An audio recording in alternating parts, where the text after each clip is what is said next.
Anyway, hey, welcome back to the All 22, where we talk about all things football and a little bit of football. Shout out to the World Cup. Well, a little dose of the culture, but mostly football because we know y'all is addicted. My name is Big Fred Curtis. Time to tap in, but before we do, make sure you like this episode, subscribe to the channel, and share it with your homies. If you don't share it with your homies, you're a jabroni, and that's the bottom line. Shout out to the 90s. Hey, we back per usual with the big homie, Coach Kelly Dawsey, outside Yes, sir. in Outside, June man. in Georgia. It, it's kind of it feels weird because this is not normal. I don't know what, we've been getting rain all week, but it hasn't been humid, which like I said, it's weird. So I'm gonna enjoy it every day we have this. There you go. You know, one thing I'm starting to, this is my hypothesis. This is not scientific. So if you're a meteorologist, shut up. But like I feel like summer's starting a little bit later, but then it's going Yeah. later. Like it don't get like hot, Uh-huh. hot consistently until like late June, Until early July. But yep. it's like hot until October 1st. September. Like, bro, I remember For playing a real. high school football game 20 years ago. It was the coldest game of my life. And that joint was on September 28th. Like, it was like That's 25 crazy. degrees that night. And people talk about global warming ain't real. I mean, I remember that. That That's hit it. hurt too. That's the first time I got hit in that kind of cold. Um, Yeah, that cold weather football hit different. that I It hits don't. different. I'm happy to just watch that. Niggas be talking about Oh football yeah, weather. for sure. Yeah, all I right. Bruh, please, please stop Yeah, with all the right. football weather. There's no high school, college, professional athlete who wants to play in cold weather. None of them. Oh, why would you? We will love 65 degrees and sunny. Because that's No perfect. wind, no elements, like nothing. Just perfect weather so nothing else determines the outcome. I mean, you see where they play the Super Bowl. Like, because nobody wants to Always go. indoors, Right. mostly. You see where they play the national title games. So y'all be talking about all this football. Yep. People who be talking about football weather probably never been hit in what they assume to Yeah. be football weather.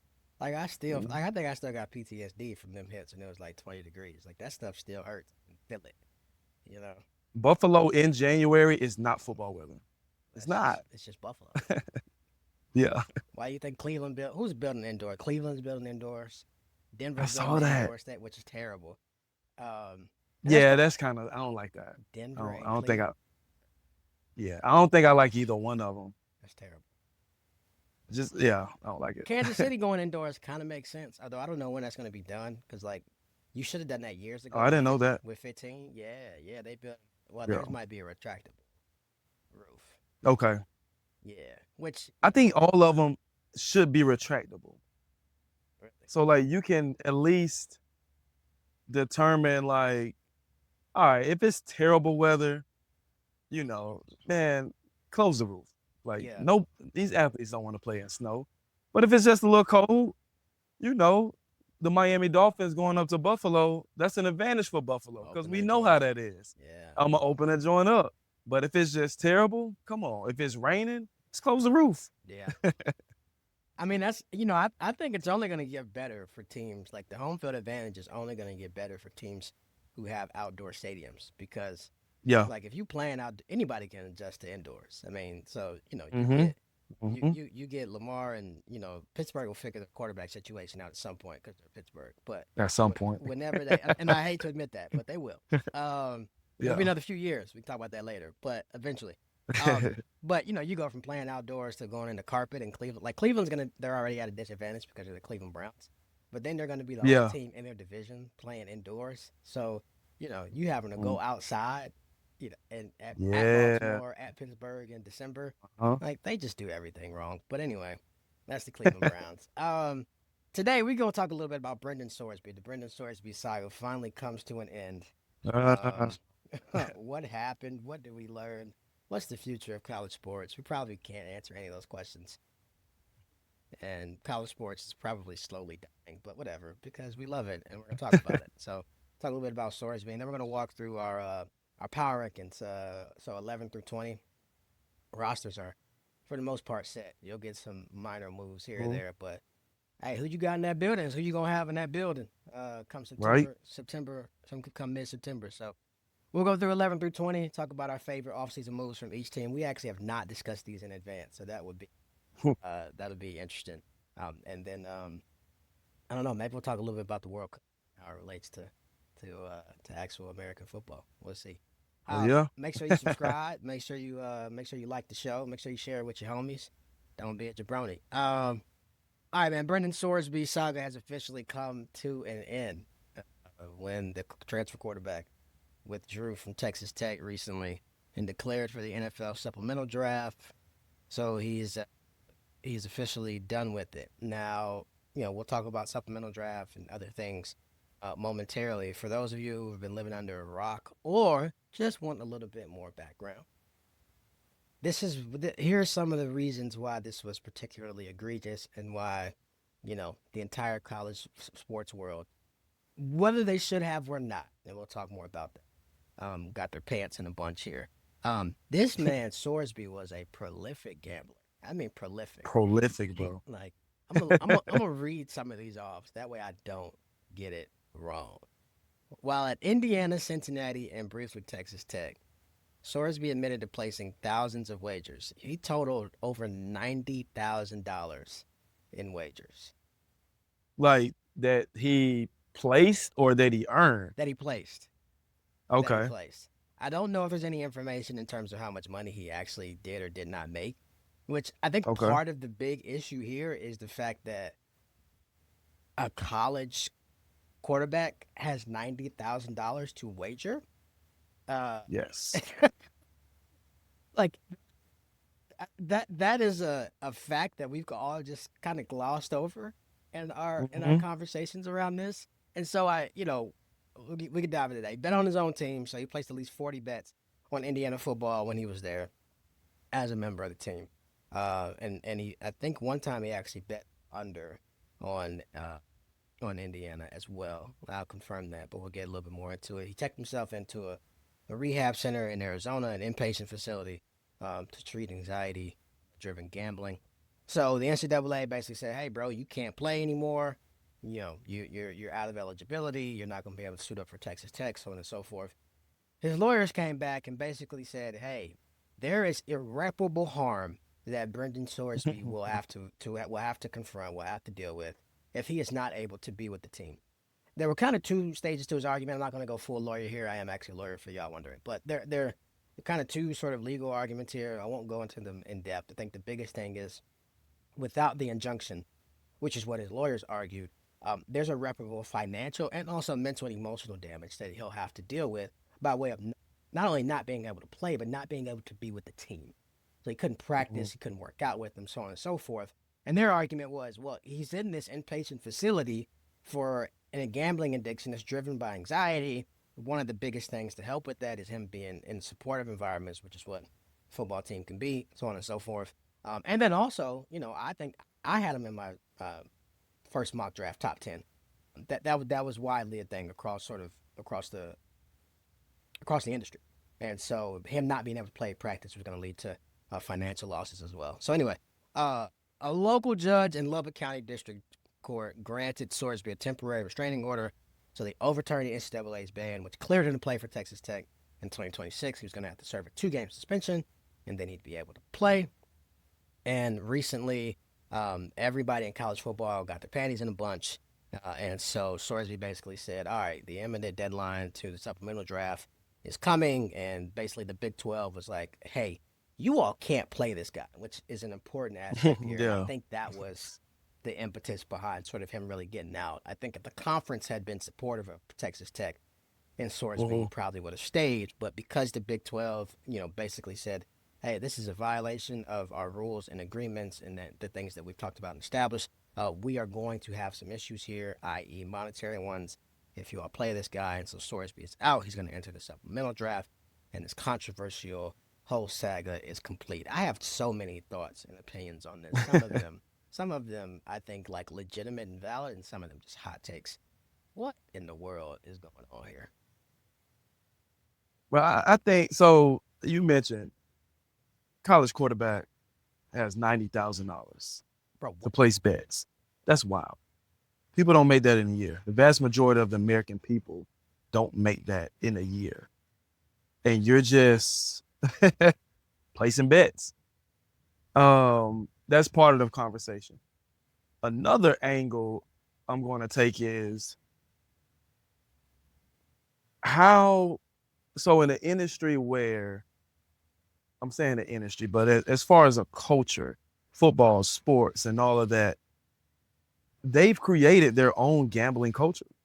We have prize picks, we have underdog, we have all these things where we can place bets, along with during the games we see commercials about gambling. Tell them about it.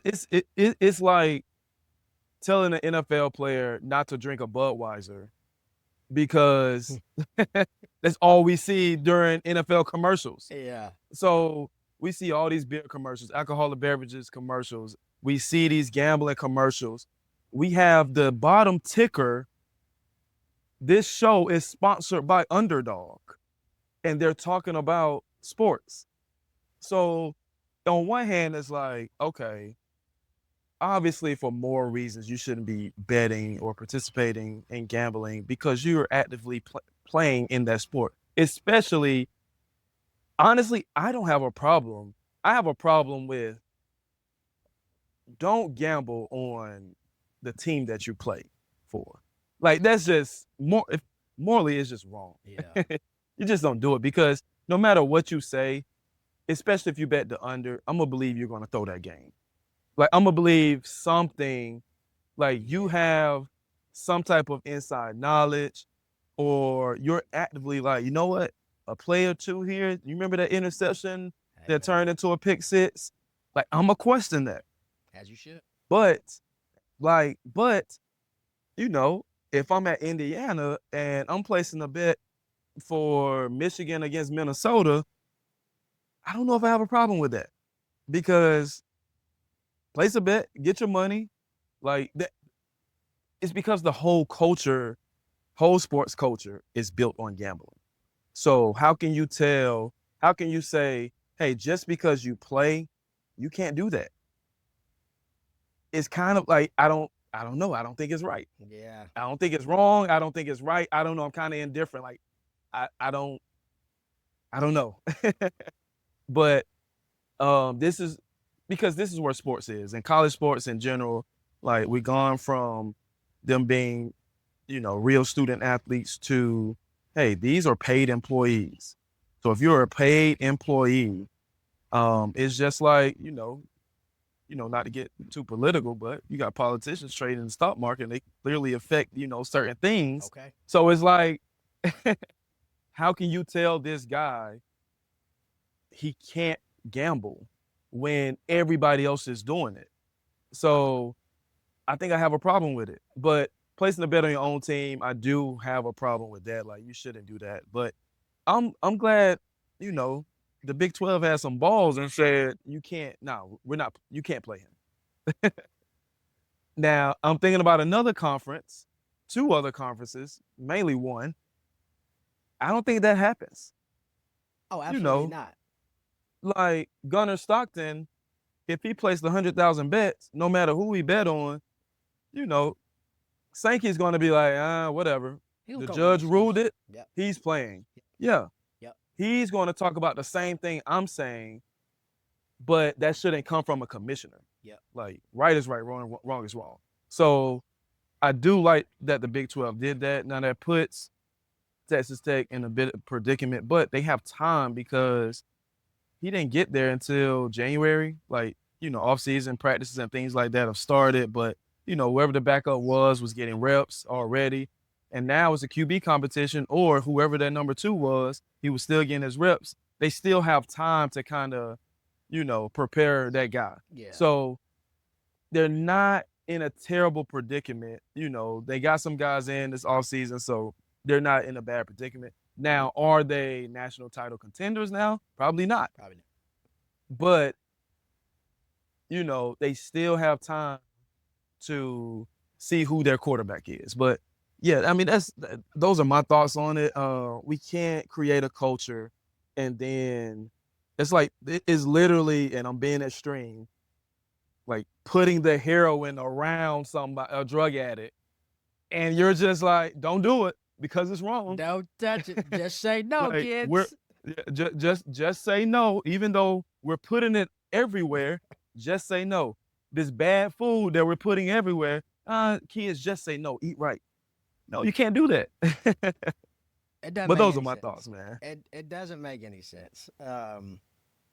I don't know. I have lots of questions here still that I'm not sure anyone has ever really been interested in actually answering. Like I think folks saw Hmm. the ruling come down and saw, oh, he bet this amount of money on this and that, and he bet on his own team, and so he shouldn't play again. I'm like, fair, I guess. Um, but do we ever like stop and see or ask, okay, based off a number of factors, both legal and then also just from the standpoint of a young man who's still developing and still trying to find his way in life. Was this the right decision? Should he be able Yeah. to play? Should he be able to be around his team? Because to me, the knee jerk reaction seemed like it was always about he bet on his own team, he shouldn't be able to play. And I think a lot of that sort of instantaneous response is steeped in who we used to be as a people, who we used to be as Hmm. sports, and who we used to be as a country.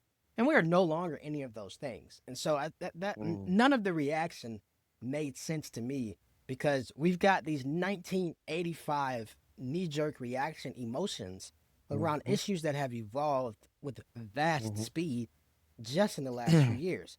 You know, we mentioned him placing $90,000 in bets. I don't even think that was a total. I think there was way more than that. I think there was one bet that he placed was in the five figures in and of itself. The median income and the median personal income in the United States of America is $45,140 a year. All right. He placed bets that totaled what the Hmm. median person in this country makes in 2 years. All right. I don't want to get too political either, but if you don't think there's like a connection there, then Yeah. then I think we're missing sort of the grunt of the argument for most people here in general.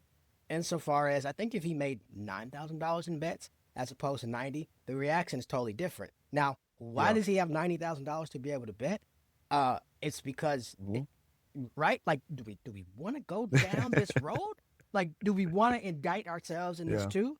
Because to have this conversation in the truest and most nuanced and in-depth way it needs to be had, like we gotta talk about a whole lot of things that people are far more comfortable not talking about. So I think that's like the one thing. The second is I think Sorsby 22, 23, one of them. He ain't older than that.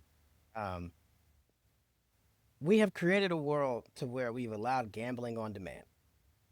Hmm. I Hmm. I I just don't think it's right for sports leagues to make billions. I'll give you an example. Every time there's a game on Peacock, and there are a lot of games on there, thankfully I don't have to watch that app right now. I'll start that subscription back in September. Every time you watch a game on there, I don't know if it does this to you. It forces you to press the back button on you Hmm. placing a Yep. prize pick bet. Yep. Yep. Yep. So, so that alone, imagine Sorsby on a Sunday night watching, or getting ready to watch the Ravens and the Bills. That comes up. He looks at his NIL account. He's like, "Oh, I got this money. Let me place a bet." Like, we've created this as a society, and you're telling the guy, "Don't do it. Don't do it. I know it's tempting. Don't do it." But this is the culture we've created. I can't respect it. Like I can't respect it. It's the culture we've created, and it's the culture we've created around sports. I mean, Yeah. every single thing now is about Yep. placing a bet. You Yep. can find what the over we can you can find what the line is on any given game. I'll try this experiment when football season comes around. You're going to be able to see what the line is on the game is before you can see what the weather is. Like, Yeah. you remember it back and we being old age, but you remember back in the day where you were Rams Giants. The first thing you would see is kick 1 o'clock, 58 degrees, 60% chance of rain. You can't find that no more. No. Rams 7.5 point favorite, right? Like Yep. Yep. Yep. I know it was cool, and I know everybody felt comfortable demonizing this young man, saying he should never play college football again, and so on and so forth. And most of y'all are hypocrites, because it's the same people who talk about Brendan Sorsby shouldn't be able to play college football again, who once they got done talking about Brendan Sorsby, had ads for Place the bet. FanDuel and Uh-huh. and Bet MGM, and I don't even know if Mm-hmm. ESPN Bet exists, but pick whatever It whatever does. conglomerate pick whatever betting conglomerate you have, y'all making money off of it, and Yeah. you've been making money off of it. So one, to demonize this young man, I thought was terrible. Two, I think it actually does cause harm to him because he's not in the supplemental draft now. You know, one, what team is going to want to sort of use a first round pick, which is what he would have been next May or late April, whenever the draft is. Please believe, right? Like, even if he had a mediocre season, we talk about this in some way almost every single episode. This league is so starved for quarterbacks that Yeah. if he just had a mediocre season, he's going to be top 10 because you're in purgatory until you get that position fixed. So what do you lose? 30, $40 million already? And now you're taking a young man who is going to go from playing college football, have a little bit more of a support system, who I don't know his sort of medicals, but clearly has some kind of look, it's an addiction, right? It's like anything else, Yeah. right? Now, we can frown upon it, we can talk bad about it, but I don't know how much is different from gambling addiction as opposed to alcoholism. And we would not talk about him the same way if he checked himself in because he liked going on benders. That's a different conversation. And it clearly Mm-hmm. shows how much work we have to do to get people to sort of understand and appreciate gambling as an addiction, so on and so forth. But like, he's going from that to pro football to where if he didn't have a support system to kind of help him through this, like, there ain't no support system in the NFL. It's business, homie. You know, right? Like, you're either Mm-hmm. producing or you're Yeah. not. And so Uh-huh. I had no intentions actually coming on here and being a Brendan Sorsby defender, but the hypocrisy of it all is what's really blowing my mind. Yeah. I think that's what it is. Cause like you said, let's say this is 2005. Oh, they probably want to put him under the jail. Oh yeah, oh yeah, Just because, you know, in that during that time, players probably, they probably were betting or placing bets, but you know the crazy it thing? wasn't. These are legal bets. That's what I'm. So Like, that's the thing too. I don't think people He did understand that. nothing illegal. He did nothing illegal. Like I said, morally, you can be like, nah, bro, you can't do this. And now, what do you think if they didn't discover that he placed bets on the actual teams that he was, on? Would it be different? Yeah, I think that's a game changer. Because it has to be, because you have to set some precedent where it's like, nah, dog, you can't be doing this. Yeah, Whether it's the over, the under, whether it's a prop bet, you can't bet on the team that you're on. It's just you can't do that. So I think if he didn't do that, the 90,000, who cares? yeah, It's his money. He has it to spend. I'm not pocket watching. He's placed $1 million in bets. That's his money. that's just If you money. want to blow it. So, but yeah, I think that was the game changer. Yeah, I mean, people always bring up like Pete Rose, and I think if I remember this correctly, Pete Rose only bet on his team to win. At the same time, though, Yeah. it's what 1970s. He's seeing a Yeah, bookie, that's right? Like, uh-huh. like this Sorsby. Yeah, he made some burner accounts, but he just got on his He phone. did this. Like, Bruh, I used to do prize picks, and I had to get off because I'm like, oh, I felt the itch, and it's like, dang, this is what they feel, and they can't get over it. That's what a gambling addiction feels like. And I'm like, I base a 10 or 25. Oh, I'm so close. I won this money. Let me just place that money, and I've justified like, oh, I won this, so I'm not really spending my money, so forth and so on. Like, and goes down a rabbit hole. So I was strong enough to stop, before that addiction came or anything like that. But I can understand how they go down that path. But again, it's too easy. yeah, And they tell you, hey, deposit 50. We're gonna give you another 50. bruh, bruh, It's too easy, bro. bruh. So I understand, man. Forget them like targeting people. Forget that we know that these companies have built algorithms that take all the people's personal data it knows individuals who are more predisposed to gamble more and have gambling addictions and targets them with advertisements. Forget that all of that is legal. Forget that we don't have elected officials who refuse to do anything Mm-hmm. about that being legal. Forget that we have elected officials who go into Congress with net worths in $100,000 or $200,000, and 20 years later are Mm-hmm. worth six, seven, eight, nine, tens of millions of dollars. Right? Forget all of Yeah. that. Right? Forget that Congress does insider trading. This kid plays quarterback, bets on his own team that's insider trading. Therefore, he can't play. I'm sorry. I'm just calling out the hypocrisy. I'm calling it I'm out. not. I'm not with it. I'm not with it. That's what I'm saying. I'm I'm not not with with it it. based on the hypocrisy alone. I'm just not with it. I'm not with it. And like this is like I had no idea I was gonna come on here and be a supporter of be a Brendan Sorsby defender, but here we are. You mentioned sort of next man up, and I guess we can talk about sort of what we think from a supplemental draft standpoint and who might want to take a shot at him. But next man up at Texas Tech, Will Hammond, who actually started a few games last year for Texas Tech, 680 yards passing, 63% completion percentage, 7 touchdowns, 3 interceptions. Started in that loss to Arizona State, which I think was part of sort of why they were a little bit on the fence there, Mm-hmm. and then did sort of start. I know he was back up last year, and started those few games. So they've got a hole at quarterback. I mean, there's no. Yeah. Yeah, Shoresby was Cody Campbell's prize transfer possession. Uh, and so I don't know. I don't think they're a national title contender anymore. But they're also not coming into the situation with the backup last year having transferred out, and so we're starting from Exactly. fresh here. So I think they still got some possibility here to at least compete in the Big 12. Let's keep it in the state of Texas and move over to pro football, which I don't know if you got a chance to see how glorious Jerry's World looked yesterday during England's 4-2 World Cup triumph over Croatia. It's almost like it looks better in soccer instead of football. Yeah.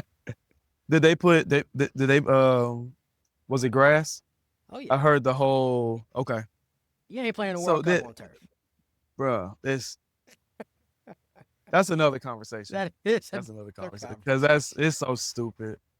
That is another, and the league can definitely afford it. But anyway, we're gonna walk through here real quick. So we did our top 10 NFL offseason power rankings. Excuse me, a few weeks ago.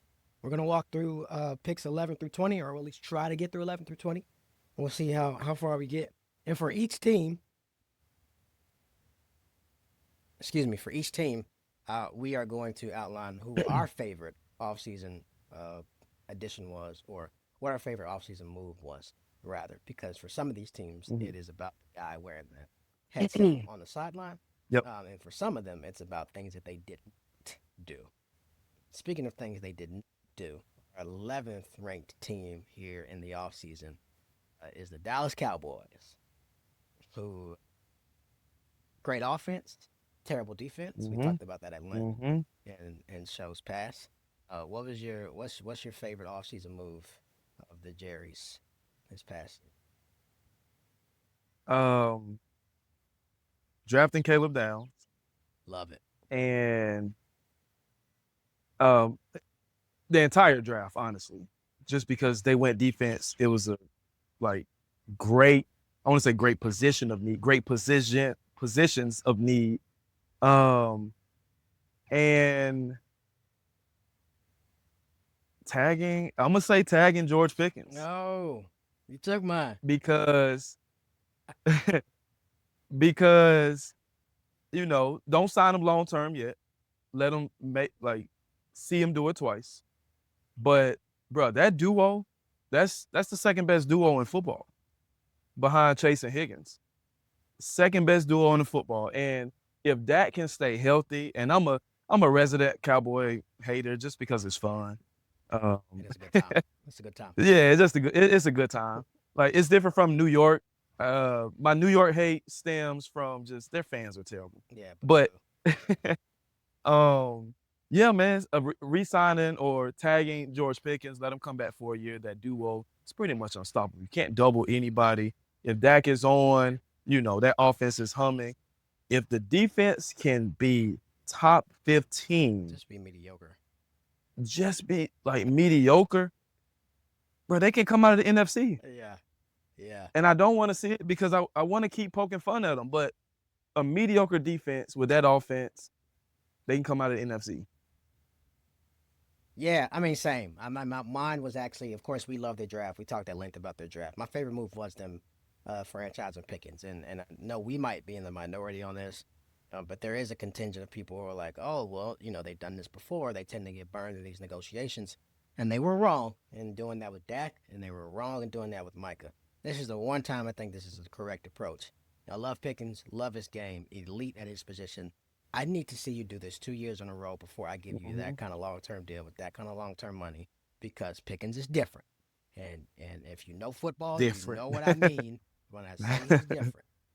Yeah. And so not committing that kind of money, especially when you've already got so much money committed on the offensive side of the ball. And like you said, you did what you needed to do defensively in the draft this year. I'm okay with that. Let it go another year. Yeah. Does that mean that if he comes out and has 100 catches for 1,900 yards and 14 touchdowns, that you got to pay a little bit more of a premium? Yeah, probably. Okay, cool. Because if he does that with the changes the additions we made at defense, like you said, Mm-hmm. that All that of them are young. all of them are young. One, and that probably Yep. means I at least played in the divisional round, maybe even made it to a Yep. championship game. Uh-huh. And so cool. Here's your money then. But I love Yep. that. I love that from the Cowboys. Number 12, we got a team who I think has had a really weird all season, and that's New England Patriots because it does not feel like Yeah. this is the team that played in the Super Bowl. And Because my bad, because we know why they got to the Super Bowl. yeah, There's no doubt. So you had 3 of the big 4 out as far as quarterbacks. It was only Josh Allen in there as far as the AFC. And plus, if CJ Stroud plays a mediocre game, they get blown out by Houston. breaks beat off of them by Houston. They get blown out. If Bo Nix starts, I don't think they win that game. So 2 rounds in a row, I don't think they get past. So it doesn't feel like they're defending AFC champions. It doesn't. It doesn't. And I mean, we'll talk more about this in our offseason previews, which are going to start here soon. I don't think the bottom is ever going to fall out of a team coached by Mike Vrabel, but I Yeah. think this is going to be a rough transition year in which they will bounce back next year. To be clear, I mean, we talk about this all the time. I think Vrabel is one of the best coaches in the game. That's probably the only reason he still has a job. If he's even mediocre, all the stuff this offseason Yeah. probably gets him fired. Mhm. But because he is who he is, like I think Robert Kraft plans to have Mike. The Krafts plan to have him there for the next quarter century if he wants to be. Like they have found their Chuck Noll, they found their Mike Tomlin. Vrabel ain't going nowhere. You're never gonna have 2 bad years in a row with him. That being said, I do think this has a chance to be a transition year because they lucked into a lot of things last year. That schedule was Yeah. horrendously easy, which helped them win the division, which helped them with the draw that they had. Like CJ Stroud played the worst game I've ever seen a quarterback play, and I don't think that's hyperbole. And that's what got them to the Super Bowl. My favorite move of theirs this all season, though, was them stealing away Elijah Vera Tucker from the Jets. I think it was 3 years, $42 million on the offensive line. Yeah. You couple that with some of the moves they made in the draft to solidify that offensive line because Drake may look like a deer in headlights just running with his head cut off in that Super Bowl. I think they realized that even though they were 60 minutes away from a title, they are not 60 minutes away from a title. They weren't. Yeah. And so they realized, all right, we got to get a little bit better here. So that's the Patriots. 13, Detroit Lions, who I think other people are much higher on this offseason than I am. How you feel about them? Your favorite offseason move? I'm thinking they traded Montgomery. They did lose a bruiser of a back, but you still have Gibbs. So I don't necessarily love that because can Gibbs carry the ball, 25, 30 times? We haven't seen it. I don't know. Yeah. But getting the guard from Houston, I think they had offensive line troubles as well. So I don't think Goff was protected as well as he has been in the past. So if he can be protected, they can still Juice Scruggs, I think that's his name. If they can, if he can be protected, if Gibbs can continue to have that per average per rush, then I think they'll be fine. Now I'm not, you got the Packers, you got the Bears. Are they the second best team, third best team, best team? Like, I don't know. I don't know what to expect in that division at all, Yeah. if we're being honest, because the Bears, maybe a one-hit wonder. Like, they hit lightning in the bottle. They had too many close games, come from behind victories. Typically, history does not repeat itself in the next year. Yeah. Like, you, like, let's say, I don't have it in front of me, but if they had 7 come from behind wins, you probably can expect 3. So, I don't know who's going to win that division, but I do like them adding to the offensive line. Yeah, I mean, we again something we'll dive into a whole lot this summer. The Bears are going to be near the top of my list of teams, most likely to regress. We'll go in Yeah. depth on that both here and on the Substack, the all22.substack.com. I just don't see that repeating. I love Ben Johnson. Caleb Williams is coming Mm-hmm. into his own, but like they're just I don't see that being repeated. Okay, so that's that one. The Lions' favorite offseason move for me, I think, was bringing in Mike Kafka as passing game coordinator. I actually didn't like a whole lot of what they did this offseason. I, Yeah. I like Jack Campbell. I don't know if you pay that kind of linebacker $80 million. Look, they've got their Yeah. core, and they've got a certain kind of guy that they want in Detroit, and I love it, and that fits with Dan Campbell. But I didn't like a whole lot of their transactions. You mentioned Montgomery going out the door, so they're going to give Gibbs the ball, what, 250, 300 times this year? Okay, cool. We'll see if that works. Your offensive line is a little in shambles, which is why you went out and invested all that you did, both in free agency and in the draft. They, drafted Blake Miller, um, offensive tackle from Clemson, with their first round pick.